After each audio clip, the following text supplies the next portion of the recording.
आगे बढ़ेंगे। हम लोगों ने लास्ट क्लास के अंदर ऑप्टिकल आइसोमेरिज्म को पूरा खत्म कर लिया था। तो उसके अंदर स्टीरियो आइसोमर्स का नंबर कैसे कैलकुलेट करना है वो भी हमने निकाल लिया था। ठीक है, अभी हम रिएक्शन मैकेनिज्म की तरफ मूवमेंट करेंगे। सो रिएक्शन मैकेनिज्म्स को समझने से पहले हमें इलेक्ट्रॉनिक डिस्प्लेसमेंट इफेक्ट्स के बारे में जानकारी होना ज़रूरी है। वैसे तो मैं आप लोगों को क्लास 11th में पहले भी बता चुका हूँ, लेकिन स्टिल क्योंकि हमें इलेक्ट्रॉनिक इफेक्ट्स बहुत दिन हो गया पड़े हुए, एक बार हम एक छोटा सा रिवीजन उसके ऊपर लेंगे हर इफेक्ट के ऊपर, और उसके बाद हम उनको कैसे यूज़ करने वाले हैं रिएक्शन मैकेनिज्म में वो भी देखेंगे। सो बेसिकली ऑर्गेनिक रिएक्शन या कोई भी जब केमिकल रिएक्शन होता है तो उसमें बेसिक फिनोमिनन क्या होता है, रिएक्टेंट के बॉन्ड्स टूटते हैं और नए बॉन्ड फॉर्म होते हैं प्रोडक्ट के अंदर। तो ये जो रिएक्टेंट का बॉन्ड क्लीव करता है, ये रिएक्टेंट का बॉन्ड किस तरीके से क्लीव करेगा, ठीक है, रिएजेंट उसके साथ किस तरीके से बिहेव करेगा, उसको अंडरस्टैंड करने के लिए हमें क्या अंडरस्टैंड करना ज़रूरी है, इलेक्ट्रॉनिक डिस्प्लेसमेंट इफेक्ट अंडरस्टैंड करना ज़रूरी है। सो बेसिकली अगर हम इलेक्ट्रॉन डिस्प्लेसमेंट इफेक्ट की बात करें तो दो टाइप के होते हैं। एक तो होते हैं परमानेंट इफेक्ट्स होते हैं जो परमानेंटली मॉलिक्यूल में एग्जिस्ट करते हैं बॉन्ड के अंदर, और दूसरे टाइप के हमारे इफेक्ट जो होते हैं वो टेम्पररी होते हैं जो टेम्पररीली एग्जिस्ट करते हैं मॉलिक्यूल के अंदर। ठीक है, परमानेंट इफेक्ट जो होता है वो तो बॉन्ड के अंदर हमेशा किसी ना किसी कारण से हमेशा ही एग्जिस्ट कर रहा होगा। ठीक है, वो जब तक मॉलिक्यूल एग्जिस्ट कर रहा है, मॉलिक्यूल में चेंज नहीं हो रहा, तब तक वो इफेक्ट भी चेंज नहीं होगा। ठीक है, लेकिन जो टेम्पररी इफेक्ट है ये रिएजेंट्स की प्रेजेंस की वजह से जनरेट होते हैं। सो इनको हम कैसे स्टडी करेंगे उसको आगे हम देखने वाले हैं। परमानेंट इफेक्ट में हमारे पास कौन कौन से इफेक्ट हैं। सबसे पहला इफेक्ट जो हमारे पास परमानेंट इफेक्ट में वो होता है इंडक्टिव इफेक्ट, आई इफेक्ट किससे भी हम इसको डेजिग्नेट करते हैं। तो inductive effect is our first permanent effect. Then mesomeric और रेजोनेंस इफेक्ट, ये भी परमानेंट इफेक्ट की कैटेगरी में आते हैं। मेसोमेरिक और रेजोनेंस इफेक्ट एक ही हैं, आप लोगों ने ये रेजोनेंस नहीं है, रेजोनेंस का इफेक्ट है, ट्राई एंड अंडरस्टैंड दैट। ठीक है, this is not complete resonance, they are just a part of resonance. So mesomeric और रेजोनेंस इफेक्ट जो है वो एक पार्ट है रेजोनेंस का, they are not complete resonance. Then hyperconjugative effect, hyperconjugative effect भी हमारा परमानेंट इफेक्ट है, उसको भी हम स्टडी करेंगे आगे। सबसे पहला जो इफेक्ट हमारे पास है इलेक्ट्रॉनिक डिस्प्लेसमेंट इफेक्ट के अंदर, बेसिक इफेक्ट है, उसको हम इंडक्टिव इफेक्ट के नाम से जानते हैं। इंडक्टिव इफेक्ट क्या है, वही आई इफेक्ट जैसे मैंने बोल दिया। सो बेसिकली ये है क्या, परमानेंट तो है तो समझ में आ गया, है क्या, this is partial displacement of sigma bond electrons towards more electronegative atom, ज़्यादा इलेक्ट्रोनेगेटिव एटम की तरफ सिग्मा बॉन्ड के इलेक्ट्रॉन्स का मूवमेंट। तो बेसिकली ये बॉन्ड का पोलराइजेशन है, इसमें बॉन्ड पोलराइज होगा। ठीक है, so partial displacement of sigma electron towards more electronegative atom. ठीक है, देन ये क्या करेगा, बॉन्ड को पोलराइज करेगा। It is polarisation of one bond caused by another bond. ठीक है, एक एडजेसेंट बॉन्ड अपने साथ वाले बॉन्ड को क्या करेगा, पोलराइज करेगा, उसी को हम इंडक्टिव इफेक्ट में डाल रहे हैं। Then this is the distance dependent effect. Distance dependent effect के बारे में आप ऐसा समझ सकते हैं, बेसिकली ये इफेक्ट एक मैग्नेट की तरह वर्क करेगा। जो भी ग्रुप है जो आई इफेक्ट लगा रहा है उस ग्रुप को आप एक मैग्नेट की तरह समझ लीजिए। अब जो जिसके ऊपर इफेक्ट लग रहा है, एक तो है जो लगा रहा है और एक जिसके ऊपर लग रहा है। ठीक है, तो लगाने वाला ग्रुप तो हो गया मैग्नेट, जो भी ग्रुप आई इफेक्ट लगाने वाला है वो हो गया मैग्नेट। ठीक है, और जो ग्रुप जिस ग्रुप के ऊपर लगने वाला है वो समझ लीजिए आप आयरन नेल। अब आयरन नेल जितनी पास में होगी मैग्नेट की, इफेक्ट उतना ही स्ट्रांग होगा। ठीक है, उतना ही स्ट्रांगली अट्रैक्टेड होगी, और वो जितनी दूर जाती जाएगी उसके ऊपर इफेक्ट उतना ही क्या होता जाएगा, मैग्नेट का वीक होता जाएगा। तो ये भी बिल्कुल उसी तरीके से काम करता है। This is a distance dependent effect, it decreases with increase in distance. जैसे जैसे डिस्टेंस बढ़ेगा आपके आई इफेक्ट की जो स्ट्रेंथ है वो क्या होती जाएगी, कम होती जाएगी। जो ग्रुप आई इफेक्ट लगा रहा है उसकी स्ट्रेंथ कम होती जाएगी। ठीक है, आगे बढ़ते हैं। The effect is only operative through sigma bonds. ये इफेक्ट सिर्फ सिग्मा बॉन्ड के थ्रू ही ऑपरेट होगा, पाई बॉन्ड के थ्रू ये ऑपरेट नहीं करेगा। ठीक है, ये ओनली सिग्मा बॉन्ड्स के थ्रू ही ऑपरेट करेगा। ठीक है, सो अगर एक मॉलिक्यूल में मान लो एक सिग्नल बॉन्ड भी है और डबल बॉन्ड भी है, दो कार्बन एटम के बीच में, मतलब आपके पास कार्बन कार्बन में डबल बॉन्ड है, तो वो सिग्मा के थ्रू ही ऑपरेट करेगा। जो उसका पाई बॉन्ड है उसके थ्रू ये आई इफेक्ट ऑपरेट नहीं करता। वो जितने भी इलेक्ट्रॉन्स को पुल करेगा अपनी तरफ वो कौन से होंगे, सिग्मा वाले होंगे, पाई वाले इलेक्ट्रॉन्स को पुल नहीं करेगा। ये चीज़ हम ध्यान रखेंगे। तो इसको हम थोड़ा सा समराइज करके और समझते हैं क्या बोलना चाह रहा है। सो हम अगर ये मान लें कि इस ग्रुप के अंदर, ये ग्रुप एक मैंने बनाया, देखिए आप यहाँ पर कार्बन और जेड के बीच में एक बॉन्ड है, इसमें हम ये मान रहे हैं कि जेड की जो इलेक्ट्रोनेगेटिविटी है वो कार्बन से ज़्यादा है। अगर जेड की इलेक्ट्रोनेगेटिविटी कार्बन से ज़्यादा है सो इलेक्ट्रोनेगेटिविटी की जो बेसिक डेफिनेशन है वो भी हमें यही समझाती है कि shared pair of electrons more electronegative atom की तरफ शिफ्ट हो जाएंगे, ठीक है।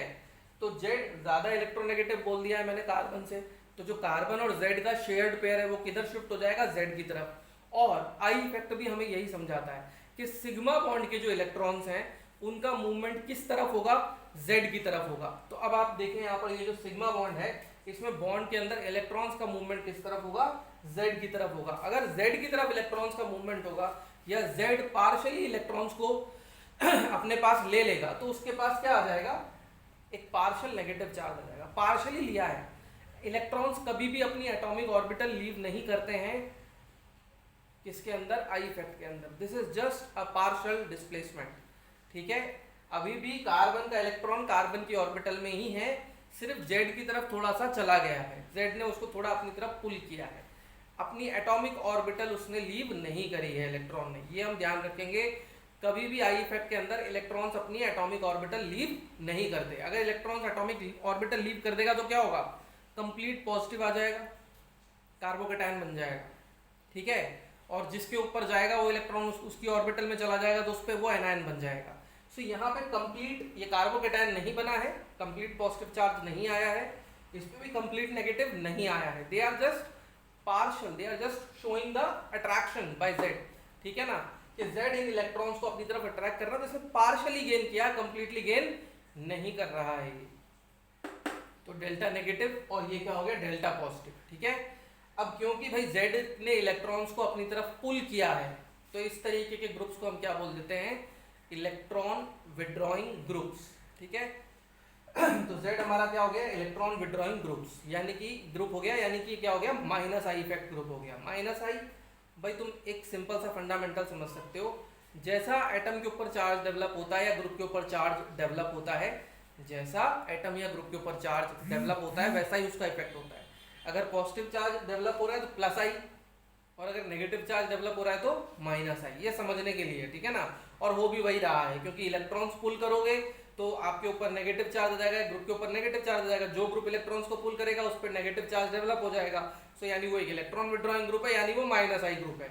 और जिसने इलेक्ट्रॉन को छोड़ दिया, जाने दिया, जिसके ऊपर से इलेक्ट्रॉन थोड़े से दूर चले गए, ऑर्बिटल लीव नहीं करी है, फिर बोल रहा हूँ, थोड़े से दूर चले गए, थोड़ा सा डिस्प्लेस हो गए उससे दूर, उसके ऊपर कैसा चार्ज जनरेट हो गया, पॉजिटिव चार्ज जनरेट हो गया। तो वो बेसिकली क्या हो गया, इलेक्ट्रॉन डोनेटिंग ग्रुप हो गया।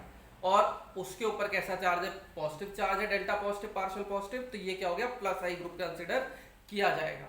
जनरली हमारे alkyl groups, generally is important, generally हमारे अल्काइल ग्रुप्स कैसे होते हैं, प्लस आई इफेक्ट ग्रुप्स ही होते हैं। तो कार्बन चेन जनरली कैसी रहेगी, इलेक्ट्रॉन डोनेटिंग ही रहेगी।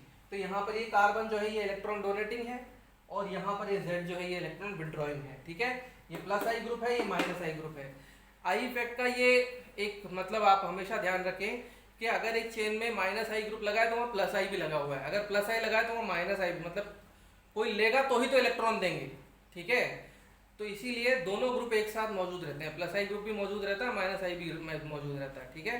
तो यहाँ पर एक माइनस आई ग्रुप है तो वो प्लस आई कंसिडर किया जाएगा, as simple as that. Alkyl groups की चेन जनरली प्लस आई रखेगी, ठीक है, ये ध्यान रखना, इलेक्ट्रॉन डोनेटिंग होगी, हमेशा नहीं, जनरली। अब जैसे मान लो यहाँ पर हम कार्बन की एक चेन ले लेते हैं और जेड को देखते हैं, अगेन वही कंडीशन है, जेड हमारा ज्यादा इलेक्ट्रोनेगेटिव है। अगर जेड हमारा ज्यादा इलेक्ट्रोनेगेटिव है तो इलेक्ट्रॉन्स का मूवमेंट किस तरफ होगा, इस तरफ होगा, जेड की तरफ होगा, इधर से भी इधर मूवमेंट होगा, इधर से भी इधर मूवमेंट होगा। तो अब क्या है, ये मैग्नेट की तरह वर्क कर रहा है, ठीक है। तो अब क्या होगा इस कार्बन पे, क्योंकि इसका इफेक्ट स्ट्रांग होगा, जस्ट कनेक्टेड है, तो इसीलिए क्या होगा, पार्शियल पॉजिटिव पार्शियल नेगेटिव। इस पर थोड़ा वीक हो गया इफेक्ट क्योंकि दूर हो गया है, तो इसके ऊपर क्या हो गया, पार्शियल ऑफ पार्शियल पॉजिटिव आएगा, ठीक है ना, मतलब पार्ट का भी पार्ट, ये तो पार्ट पॉजिटिव है, ये पार्ट के पार्ट का पॉजिटिव है, ठीक है ना, समझ में आया बात। दैट इज फॉर एग्जांपल अगर मैं बोलूं कि ये 1 है तो ये 1/10 है, ये 1/100 है, एंड लाइकवाइज डिक्रीज होता जा रहा है, ठीक है ना। तो this is 1, so this is 1/10 of 1, this is 1/10 of 1/10 and likewise, ठीक है। So this is a part positive, this is a part of part positive, and this is a part of part positive. So after 3 sigma bonds हम इस चीज़ को दिमाग में incorporate कर लेंगे कि आफ्टर 3 सिग्मा बॉन्ड्स, 1, 2 और 3 सिग्मा बॉन्ड के बाद हम आई इफेक्ट को नेग्लिजिबल मान लेते हैं, नेग्लिजिबल मान लेते हैं, क्योंकि मान लगा दिया मैंने, इसका मतलब होता नहीं है, मान लेते हैं, ठीक है ना। सो कंसिडरेशन में ले लेते हैं कि वो नेग्लिजिबल है, ठीक है। क्योंकि मैग्नेट का भी क्या होता है, एक स्ट्रेंथ होता है, एक सर्टेन इंस्टेंट पे जाके क्या होता है, आयरन नेल मैग्नेटिक फील्ड से बाहर हो जाता है, फिर वो उतना अट्रैक्टेड फील नहीं करता है, नहीं हो रहा होता है अट्रैक्ट, ठीक है। So this is just like that. So एक सर्टेन डिस्टेंस के बाद आई इफेक्ट को हम नेग्लिजिबल मान लेते हैं, और वो डिस्टेंस क्या है, 3 सिग्मा बॉन्ड, ग्रुप से 3 sigma bond, first, second and third, या 3 कार्बन एटम के बाद भी आप कह सकते हो, ठीक है। सो इस चीज को हम ऐसे अंडरस्टैंड कर सकते हैं। So this shows the decreasing inductive effect with increasing distance, ठीक है। नीचे आ जाते हैं। अब देखो अलग अलग मैग्नेट की अलग अलग स्ट्रेंथ होती है भाई। कोई स्ट्रॉन्गर मैग्नेट होता है तो आयरन नेल को बहुत ज़्यादा दूर तक अट्रैक्ट करेगा, बहुत स्ट्रांगली अट्रैक्ट करेगा पास में। वैसे ही कुछ मैग्नेट होते हैं जिनका इफेक्ट थोड़ा वीक होता है, ठीक है ना। सो मैग्नेट की स्ट्रेंथ पे भी डिपेंड करता है कि वो कितना ज़्यादा इलेक्ट्रॉन्स को पुल करेगी, ठीक है, और कितना ज़्यादा देगी। ये चीज़ हमको समझ में आनी चाहिए कि ग्रुप के स्ट्रेंथ पे भी डिपेंड कर रहा है। ग्रुप विड्रॉइंग है, ग्रुप डोनेटिंग हो सकता है, लेकिन कितना ज़्यादा डोनेटिंग है, कितना ज़्यादा विड्रॉइंग है, ये उसकी स्ट्रेंथ पे डिपेंड करेगा। सेम पोजीशन पे लगकर एक ग्रुप बहुत ज़्यादा विड्रॉइंग हो सकता है और दूसरा ग्रुप उतना नहीं भी हो सकता है, क्योंकि उनकी स्ट्रेंथ अलग अलग हो सकती है इलेक्ट्रॉन को विड्रॉ करने की, इलेक्ट्रॉन को अट्रैक्ट करने की। सो जैसे अगर हम देखें तो सबसे पहले प्लस आई इफेक्ट ग्रुप्स, तो प्लस आई इफेक्ट ग्रुप्स में आप देखिए सबसे पहला ग्रुप कौन आया, ओ नेगेटिव। ऑक्सीजन पे पहले से ही नेगेटिव चार्ज है। ये जो है ये बॉन्ड है, जिस बॉन्ड से ये ग्रुप कनेक्ट होगा किसी पर्टिकुलर अल्काइल चेन पर या किसी और ग्रुप के ऊपर, ठीक है। तो यहाँ पर कुछ भी लग सकता है, उस पर एक कनेक्ट होगा, और जब ये उस पर कनेक्ट होगा उस चेन के ऊपर, तो उस कंडीशन में इसका इफेक्ट कैसा होगा, प्लस आई। कोई भी चीज अपने ऊपर से, कोई भी एटम, कोई भी ग्रुप अपने ऊपर से क्या करना चाहता है, चार्ज को डिक्रीज करना चाहता है, क्योंकि charge is directly proportional to energy. Mobile charge हो गया, सो अब एनर्जेटिक हो गया, ठीक है ना। हम सवेरे उठे, एनर्जेटिक हो गए, चार्ज हो गए, बोलते हैं ना चार्ज अप है, एनर्जेटिक है। तो charge is directly proportional to energy. The greater the positive or negative charge, the greater will be the energy in the particular species. जितना ज़्यादा पॉजिटिव या नेगेटिव चार्ज होगा उसमें उतनी ही ज़्यादा एनर्जी होगी। एंड एनर्जी इज समवेयर और the other inversely proportional to stability. Energy जितना ज़्यादा होगा, स्टेबिलिटी उतना कम होगा। आपका मोबाइल स्टेबल कब होता है, जब उसका चार्ज खत्म हो जाता है, स्विच ऑफ, दैट्स इट। हम भी रात में डिस्चार्ज होते होते अभी हम उठे हैं तो एनर्जेटिक रहेंगे रात तक। हम लोग क्या होगा, हमारा एनर्जी डिस्चार्ज होता रहेगा, and at some point of time we will feel sleepy, क्योंकि हमारा डिस्चार्जिंग प्रोसेस हो चुका है, हम बहुत ज़्यादा डिस्चार्ज हो चुके हैं। So energy is inversely proportional to stability. जितना ज़्यादा एनर्जी होगा उतनी स्टेबिलिटी कम होगी, ठीक है, और जितनी ज़्यादा स्टेबिलिटी होगी उतनी एनर्जी कम रहेगी, और जितना स्टेबिलिटी कम होगा एनर्जी उतना ही ज़्यादा होगा। मतलब इनवर्स रिलेशन, एनर्जी ज़्यादा स्टेबिलिटी कम, सीधी बात, ठीक है ना। तो हम ये चीज़ हम ध्यान में रखेंगे कि अगर कोई स्पीशी के ऊपर चार्ज है तो वो हाईली एनर्जेटिक है, और अगर वो हाईली एनर्जेटिक है तो वो स्टेबल नहीं हो सकता। और नेचर के अंदर हर चीज़ स्टेबिलिटी की तरफ मूव करती है। If you drop a pen it will go down, why, because it attains stability at some moment. नीचे गिरेगा, एनर्जी कम होता जा रहा है, पोटेंशियल एनर्जी डिक्रीज होता जा रहा है, जैसे ग्राउंड टच करेगा पोटेंशियल एनर्जी जीरो, स्टेबल। अब अगर वो वहाँ पड़ा हुआ उस ग्राउंड पे तो वो आज से 10 साल तक भी वहीं पड़ा रहेगा अगर आप उसको छेड़ते नहीं हो तो, ठीक है ना। If we don't do anything externally it will remain there only, ठीक है। सो एनर्जी को डिक्रीज करने की जो एक बेसिक हर स्पीशी के अंदर, हर ग्रुप के अंदर क्या होता है, नेचर के अंदर एक उसका एग्जिस्टेंस करने का ये तरीका है कि वो अपने एनर्जी को कम करना चाहता है। तो ये ग्रुप्स भी अपने एनर्जी को क्या करना चाहते हैं, कम करना चाहते हैं। और ये एनर्जी को कम कैसे करेंगे, by giving the charge. Charge दे दो, एनर्जी घट जाएगी, ठीक है ना। So they will try and give the charge. तो पहले से ही क्योंकि नेगेटिव चार्ज है, ऑलरेडी एक्सेस ऑफ इलेक्ट्रॉन है, तो ये और इलेक्ट्रॉन नहीं लेगा, क्योंकि अगर और इलेक्ट्रॉन विड्रॉ करता है तो उसका सीधा सीधा मतलब क्या है, इसका नेगेटिव चार्ज और बढ़ता है। अगर ये किसी स्पीशी पे लगता है, मान लो एक कार्बन चेन पे लग गया, यहाँ जेड की जगह मैंने O- लगा दिया।